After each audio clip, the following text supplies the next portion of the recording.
Alright, it's been a while since I posted. I want to get this out before I headed to bed. Actually, I'm gonna try to get a little more writing done. Um, Not too long ago, I finished von Kosel's diary, and it's a really fascinating read. Um, it really is.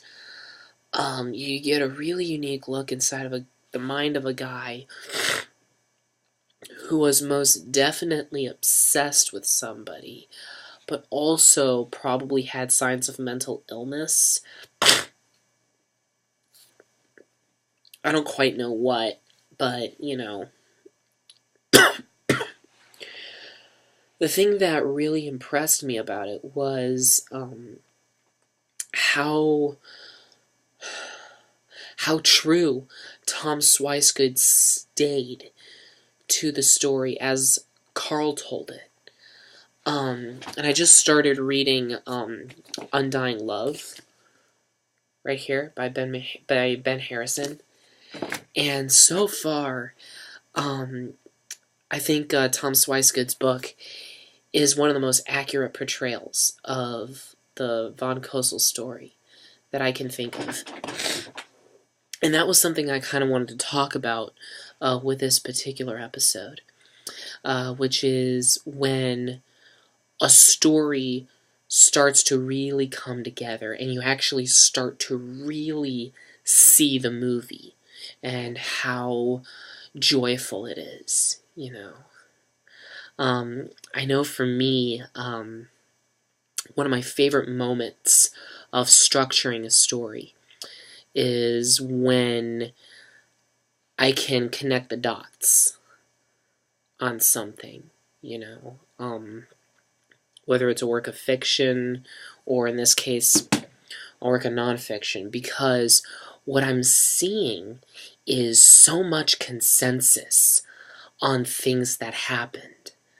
Obviously, with Tom Swicegood, he dramatizes some things, but for good effect. And that's something that I'm going to have to do as well. I think what I might end up doing is I might end up focusing a little more on Undying Love and von Kosel's diary than I will on Tom Swicegood's book, because I feel like if I was to focus solely on Tom Swicegood's book, then it would just become an unofficial adaptation of that, and I don't want that. I also don't want to be accused of plagiarism. That's the last thing I need, especially since I'm a no-name. So I think the thing here is going to be focusing on von Kosel's diary as well as Ben Harrison's book. Just really focusing on the facts of those, trying to absorb Karl's voice. This way I can do it, this way I can replicate it pretty well. Also, a little fun fact here. Ben Harrison actually lists some other sources. Like, he lists an author named Stetson Kennedy, who wrote some books about Key West. And what I'm thinking about doing is, when I get paid at my at the place that I work, what I'm thinking about doing is ordering those books, as well as trying to find the Trial Bay Organ by Karl von Kosel. It's a bitch to find, but I really want to look for it, because I feel like it'll give me a really unique look into, a much further look into the kind of person he was.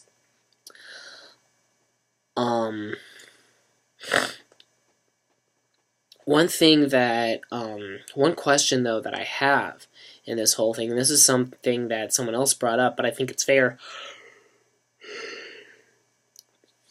is if Karl was not,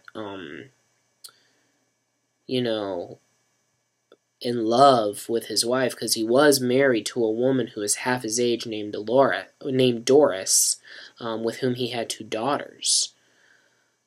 why he didn't consider that a real marriage, and why he even went with it in the first place. We don't really know why. Personally, I think that he probably did it because it was the custom.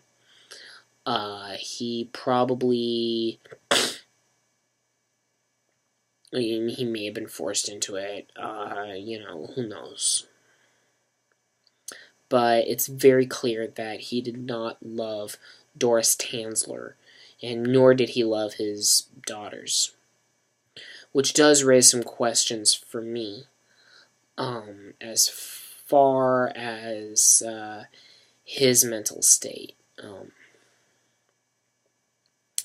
I think there might be some sociopathy there, or at least narcissism.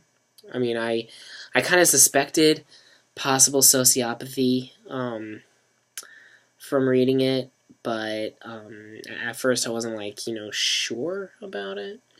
I just don't know. But these are things I'm going to find out as I go along.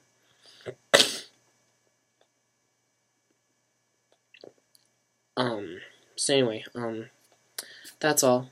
I kind of deviated away from this, the focus of this video a little bit, but, yeah, I'm really, really happy with how this is going.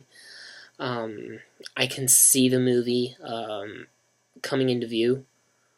I think this is going to be, once the research is done, this is going to be a piece of cake to write.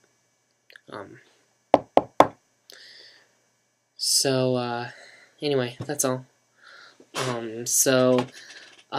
me know in the comments below how it feels for you when the story starts to come into focus, what your favorite moments of writing are, and, I will see you in the next episode.